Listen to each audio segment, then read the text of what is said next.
All children naturally assume and believe we live on a level, stationary Earth, with the sun, moon, and stars revolving over and around us, because that is what we actually experience every day of our lives. No children before heliocentric indoctrination would ever assume or believe they lived on a tilting, wobbling, spinning oblate spheroid, hurtling incredible speeds through infinite vacuum space, because none of that is present in our lived experience. Only after thorough indoctrination through mainstream media and government education do children slowly begin to abandon their actual, natural, everyday lived experience of the world and adopt the new, imaginative model espoused by their teachers and televisions. I remember the moment we began studying the solar system in elementary school, and were taught that Earth was a giant blue ball floating in space, spinning circles around the sun. The entire concept sounded ridiculous to me, as I sat clearly still and motionless in my chair, while being told the ground beneath me was actually tilting, wobbling, rotating, and revolving many thousands of miles per hour in various directions. I could see the flat horizon out the window, at the beach, and from mountaintops, clearly never curving downwards in the slightest, yet I was being told the Earth was a ball, and that if I dug a hole straight down far enough, I would pop out in China and find more sky below me. When the teacher then insisted that everyone in Australia was actually living their lives upside down relative to people on the Northern Hemisphere, I remember raising my hand confused and asking, why don't people in the Southern Hemisphere fall off of the ball?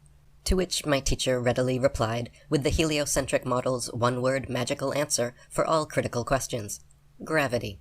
An invisible force, strong enough to hold the world's oceans, buildings, and people stuck to a rapidly spinning ball, while simultaneously weak enough to allow birds, bugs, smoke, steam, and helium balloons to completely evade its grasp.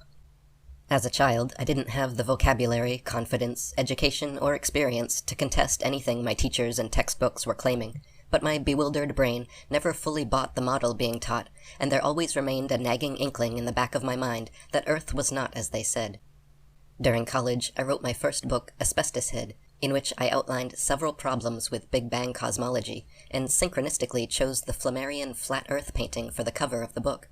After graduating, I began studying conspiracies in depth and regularly searched the internet for information on geocentricity and the flat Earth.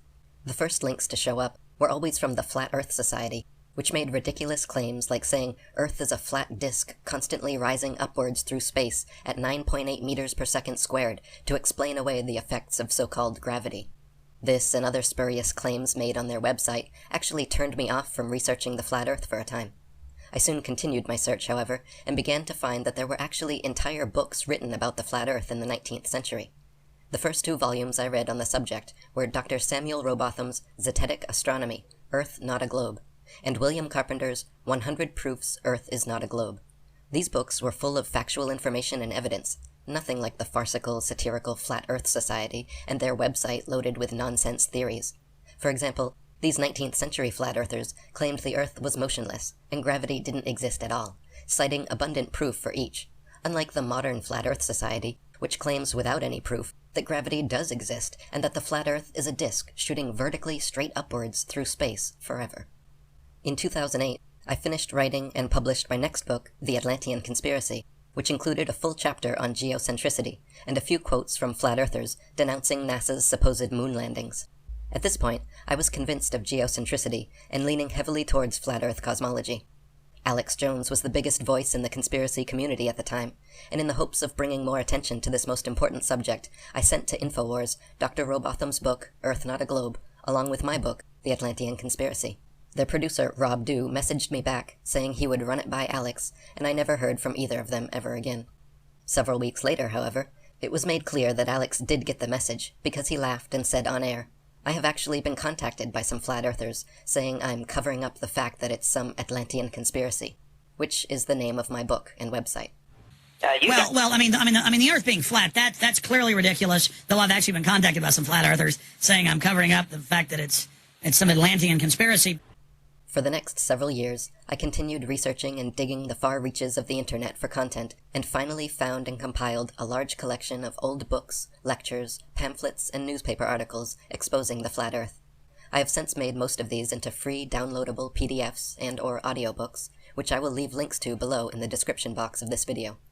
It turns out there was a veritable flat earth renaissance at the turn of the 19th century, with many incredible books written on the subject that were very nearly buried and lost to history.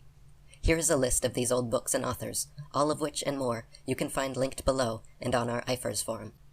Zetetic Astronomy, Earth Not a Globe, by Dr. Samuel Rowbotham. 100 Proofs Earth is Not a Globe, by William Carpenter. Zetetic Cosmogony, by Thomas Winship. Terra Firma, by David Wardlaw Scott. Kings Dethroned, by Gerard Hickson. Heaven and Earth, by Gabrielle Henriette. The Enlightenment of the World, by John Abizaid. The Sea-Earth Globe and Its Monstrous Hypothetical Motions, by Albert Smith. The Terrestrial Plane, by Frederick Cook. Is Earth a Globe Whirling in Space? By Carl Smith.